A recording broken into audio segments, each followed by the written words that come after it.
coming out that we, the children of Israel, here you go. You're finding descendants of the Israelites, but may not necessarily be from the 10 tribes, but will also play a role.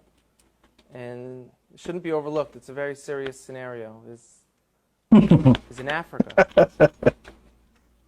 Africa has perhaps hundreds of millions of people with this identity right now of being from the people of Israel. Fun. Does that mean they were from the 10 tribes? Likely not. We were taught by the historians and within our own traditions that when the Romans conquered Judea, a few hundred years after that the tribes of Israel went into exile, perhaps millions of Judeans were sold into slavery. Into Africa, into Rome, deep into Africa.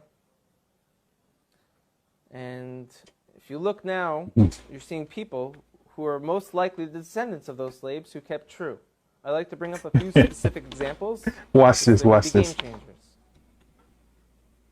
One of them wrote letters to Israel when it became a state. And they said, we're Israelites out in Africa. Everyone laughed at them and they said, African Israelites, these people are just trying to jump on the first world country bandwagon. They're living in a third world country. They got nothing. We're coming to Israel. We got innovation, technology. So they're trying to get on this train because there's such a thing called the right of return. All descendants of the Jewish people from around the world are able to move to Israel. So they said we are also. And everyone kind of laughed at them, like I said. And a few people took it serious and went out there and started studying them, learned about their culture. And a professor from Duke University went out there and did DNA testing on them.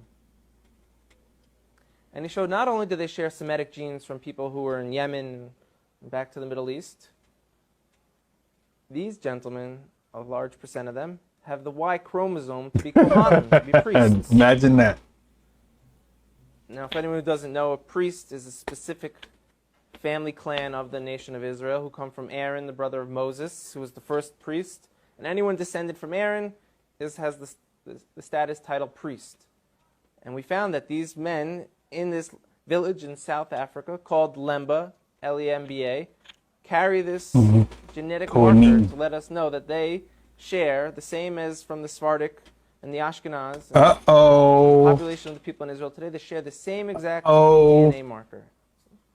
That's mind-blowing. So everyone kind of got humbled a little bit, who laughed at them and said, now what? Now what do we do about this? This could have Harry go get in trouble. Watch this. Another area in Africa you have something big happening is in Nigeria. You have Igbo, he says. Or Igbo, pronounced either way. No, it's not. It's Igbo. 40 million of them. Also Christians. Like I spoke not all about of them are before, Christians. how that could happen to the children of Israel very easily. But also a lot of them are now coming out and converting back or adopting the rules of the Torah without all the paganism that they've been practicing for hundreds of years. There's been books written about it from scholars in Nigeria, from scholars from the Jewish people. And where it gets interesting is, in America, there's a slave trade. And a lot of the slaves, a very high percentage of them, came from Western Nigerian ports. Watch out, Harry. And in America today, you see a very large movement of African Americans who say that they're the real people, that they're the children of Israel, they're the Judeans. Reach, Harry. So what are they just trying to create an identity for themselves because they're slaves, or is there really get in trouble. Something here?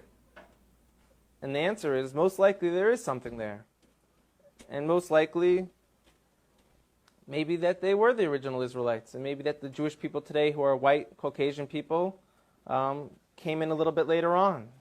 We know that some of the greatest sages of the transmission of the Torah were converts. You hear that chair? They start walking out. You have a man named Onkelos who wrote a commentary on the Torah, unprecedented, that we still learn today. He was a convert. They started walking. Wait a minute. Some of the largest pillars on the transmission today were Roman converts. You hear the chairs? So here we are. I'm speaking. We're Caucasian Jewish people. And now you have people in Africa you hear the chairs? People of Israel. People start walking out. Where he said maybe they're the real people. They were sold into slavery. Wait a minute. Let me back it up a little about right here. Listen to the chairs. Watch this.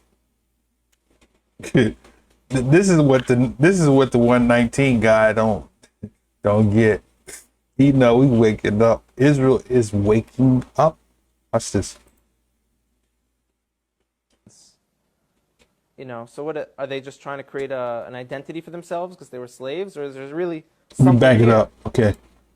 And the answer is most likely there is something there, and most likely maybe that they were the original Israelites, and maybe that the Jewish people today who are white Caucasian people came in a little bit later on.